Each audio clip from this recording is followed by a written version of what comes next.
வணக்கம். நான் உங்க அடைக்கின்றேன். இப்போ என்ன பார்த்தீங்கன்னா, நம்ம இவங்க யாருன்னா நம்ம விஜயகாந்த் ஒய்ஃபு என்ன அவங்க ஒரு வீடியோ போட்டிருக்காங்க. இந்த இறந்ததுக்கு காரணம் எனக்கு மனசு ரொம்ப கஷ்டமா இருக்கு.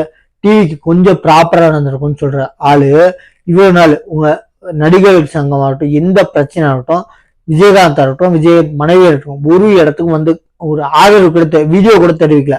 எதுக்கு திப்னு சொல்றாங்க? அப்ப டிஎம்கே தூண்டுதல் பேர்ல வர்றாங்கன்ட்டு பொதுமக்களுக்கு சந்தேகம் வராதா? அதை வச்சு இப்போ ஒருத்தர் வீடியோ போட்டிருக்காரு. போட்டோ போட பாருங்க. வீடியோ எடுத்து போடலன்னா வீடியோ டவுன்லோட் பண்ண முடியல. போட்டோ போட பாருங்க.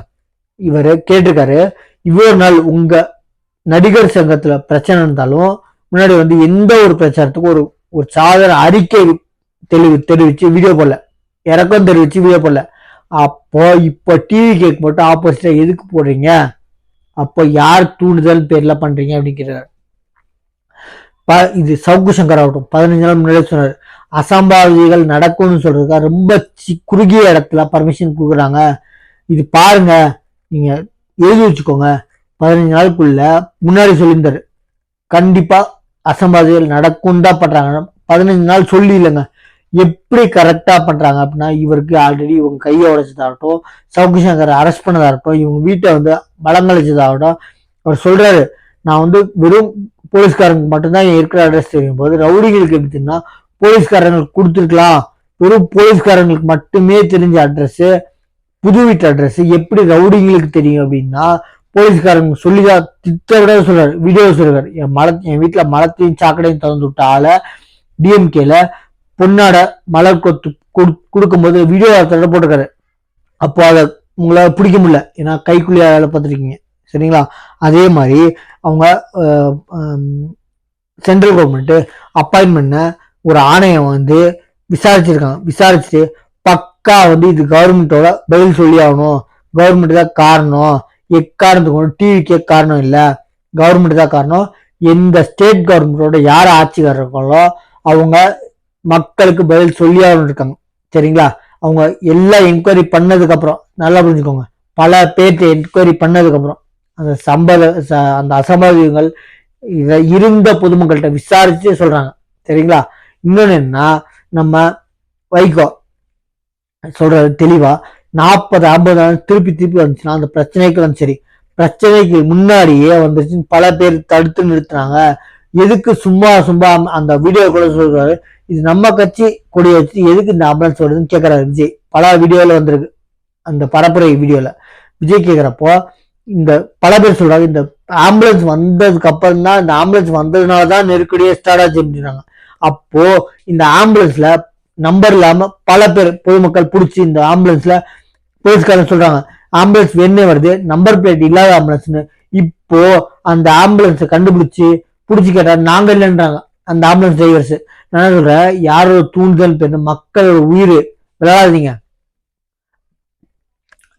நம்ம சேனல் சொல்றேன் என்னன்னா, ஸ்டாலின் இப்போ இந்த வீடியோ சேர்த்து சொல்றேன், ஸ்டாலின் பஸ் சொல்லி யாரு சொல்றாங்கன்னா ஃப்ரீயா விட்டன்னு ஒரு லேடி சொல்லியிருக்காங்க. இந்த வீடியோ டவுன்லோட் ஆகல, அதனால இந்த போட்டோ போடுறேன் இந்த லேடியை பத்தி. அந்த லேடியை பார்த்து நான் பக்கா எவிடன்ஸோட போடணும். ஏன்னா ஈஸியா கைக்குள்ள வேலை பார்க்குற போலீஸ் பொய்யா பிரச்சாரம் பண்ணிட்டு எஃப்ஐஆர் பண்ணி ஒருத்தர் வக்கீல் கத்துறாரு. என்னங்க போலீஸ் என்ன சப்போர்ட் கொடுத்தீங்க, டிவி கேட்கறதுக்கு என்ன காரணம் இருக்கு, பக்கா ஆதாரங்கள இருக்கு, எங்களோட வீடியோ ஆதாரங்கள் இருக்கு அப்படின்னு சொல்றாரு. அதனால இந்த போட்டோ போடுற பாருங்க. பஸ் பிங்க் பஸ்ஸை பத்தி பேசுற ஆள வெறும் 13 ரூபாய் மட்டுமே பேசுறது கொஞ்சம் கூட அருகதே இல்லை. ஃப்ரீயா கொடுத்தீங்கல்ல, ஃப்ரீன்னு சொல்றது பக்கத்து ஸ்டேட்ல இருக்க கர்நாடகாவுக்கு போய் பாருங்க.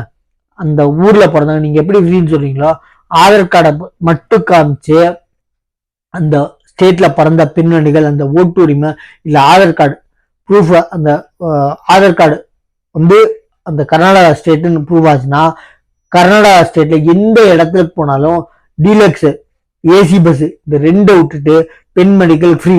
அதாவது எக்ஸாம்பிள் ஒசூர்ல இருந்து ராமேஸ்வரம் கன்னியாகுமரி, அது மாதிரி எக்ஸாம்பிள் எந்த மூலைகளுக்கு போனாலும் ஃப்ரீங்க. அந்த மாதிரி கொடுத்துட்டா எங்கெங்க போவீங்க? ஃப்ரீன்னு சொல்றது எதுக்கா இந்த வீடியோ சொல்றேன்னா, இவங்க ஃப்ரீ கொடுத்தது தப்பு இல்லைங்க, சொல்லி கொடுத்தது ஒரு பைசா எக்ஸாம்பிள். ஆனா கர்நாடகா பார்த்து இப்போ சந்திரபாபு நாயுடுவும் பக்கத்து ஸ்டேட்டு போய் விளக்கெண்ணெய் ஊற்றி பாருங்க. பக்கத்து ஸ்டேட்ல கர்நாடகாவில் எந்த ஸ்டேட்டுக்குள்ள எந்த இடத்துல போனாலும் பெண்மணிகளுக்கு ஃப்ரீ. நம்ம ஸ்டேட்ல வெறும் டவுன் பஸ் 10 ரூபாயும் 13 ரூபாயும் ஃப்ரீ. அதுல பல இடத்துல பஸ் சரியா இருக்குல்ல, உடஞ்சு போயிருது. கேட்டா பிங்க் பஸ், ஒருத்தர் கிரீன் பஸ்ல போறாரு, ஒருத்தர் எல்லோ பஸ்ல போறாரு. கடைசி பிறகு ஸ்டாலின் பஸ், பேர் வந்து கவர்மெண்ட் பஸ்ல ஸ்டாலின் பஸ் போட்டோ போற பாருங்க எப்படின்னு. அவ்வளவு கேவலமான ஒரு பஸ், படிக்கட்டு உடஞ்சி விழுந்து தொங்கிட்டு போகுது. அதுதான் ஸ்டாலின் பஸ், சரிங்களா? பிங்க் பஸ் இல்ல, கவர்மெண்ட் பஸ் இல்ல, ஸ்டாலின் பஸ். இத துணை சிஎம்ஏ சொல்றாரு, ஸ்டாலின் பஸ். வெக்கமா இல்லைங்க? ஸ்டாலின் பஸ் அது கவர்மெண்ட் பஸ்ங்க. யாரு உங்க சொந்த காசை போட்டு வாங்கின, சொந்த காசை போட்டு உங்க பையனுக்கு பேரனுக்கு சிஎம் பேரனுக்கு 2 கோடி ரூபாய்க்கு வாங்கி கொடுத்துருக்கீங்க. அதை சொல்லுங்க உங்க காரணம், ஒத்துக்கிறோம். அதே மாதிரி ஒவ்வொரு பஸ்ஸையும் நீங்க வாங்கி கொடுத்ததுக்கு அப்புறம் தான் ஸ்டாலின் பஸ் சொல்லணும். பக்கத்து ஸ்டேட், நான் இந்த வீடியோ இது பண்ணா 13 ரூபாய், வெறும் 10 ரூபாய் கொடுத்து 13 ரூபாய் கொடுத்து ஃப்ரீயா போற பஸ்ஸை மட்டும் ஓசி பல இடத்துல நிக்கிறது இல்லையா, சரிங்களா? அப்ப நிக்காத பஸ்ஸுக்கு வந்து பிங்க் பஸ், ஸ்டாலின் பஸ் சொல்ற கவர்மெண்ட் பஸ் இல்ல, பிங்க் பஸ், ஸ்டாலின் பஸ் அப்படி சொல்ற ஒரு கேவலமான ஆட்சி. நான் என்ன சொல்றேன், பக்கத்து விளக்கெண்ணெய் ஊத்திட்டு பக்கத்து ஸ்டேட்டுக்கு வாங்க, அதுக்கு என்ன இருக்கோ காசு கேளுங்க, பொதுமக்களே கொடுப்பாங்க. போங்க பாருங்க, அதை பாக்குறதுக்கான காசு போங்க கொடுப்பாங்க பாருங்க.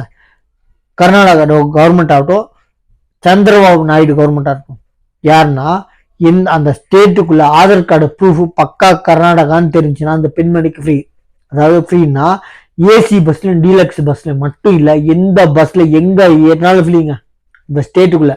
அப்படி இருக்கும்போது இங்க இருந்து இப்ப பெங்களூர்ல இருந்து அத்திப்பள்ளி வரைக்கும் ஃப்ரீ. அதாவது ஸ்டேட் மாறும்போது மட்டும்தான் காசே தவிர, அவங்க டிக்கெட் வாங்குறது அத்திப்பள்ளியில இருந்து ஒசூருக்கு வர்றதுக்கு மட்டும்தானே தவிர, இந்த இடத்துல இருந்து ஏறுறதுக்கு அந்த இடத்துல ஏறுற இடத்துல இருந்து கடைசி இடம் அத்திப்பள்ளி கர்நாடகா பார்டர் அது வரைக்கும் ஃப்ரீ. அந்த பெண்மணி இறக்கிறது இல்லை. இதுதான் ஆட்சி, நல்லா புரிஞ்சுக்கோங்க. ஆட்சி நடத்துற விதை வந்து அதே ஆள, ஏம்மா நீ வந்து அத்திப்பள்ளியில இருந்து டிக்கெட் எடுத்துக்கோமா, இறக்கி பஸ் மாத்தி விடாம டிக்கெட்டை அத்திப்பள்ளியில இருந்து ஒசூர் கொடுக்கறது கட்சி. அதாவது டீலக்ஸ் ஏசி பஸ்ஸுக்கு மட்டும்தான் காசு இல்லை. ஆல் ஓவர் ஸ்டேட்ல எந்த அந்த ஆதார் கார்டு இந்த ஸ்டேட்டோட பெண்மணி ப்ரூஃப் ஆச்சுன்னா பக்கா ஃப்ரீங்க. டவுன் பஸ் இல்லைங்க, இந்த ஊருக்கு போனாலும் ஃப்ரீங்க. ஃபார் எக்ஸாம்பிள் ஒசூர்ல இருந்து இந்த பார்டர்ல இருந்து கன்னியாகுமரி, நம்ம ராமேஸ்வரம், எந்த ஊருக்கு போனாலும் ஃப்ரீங்க. எக்ஸாம்பிள். அதே மாதிரி கர்நாடகாவை பார்த்து சந்திரபாபு நாயுடு, நான் என்ன சொல்றேன், விளக்கெண்ணெய் ஊற்றி சிஎம் ஆகட்டும் துணை சிஎம் ஆகட்டும் போய் பாருங்க. பார்த்துட்டு வந்து ஃப்ரீ ஸ்டாலின் பஸ் அப்புறம் கோஷம் போடுங்க, சரிங்களா? நம்ம சேனலை சப்ஸ்கிரைப் பண்ண தேங்க்யூ.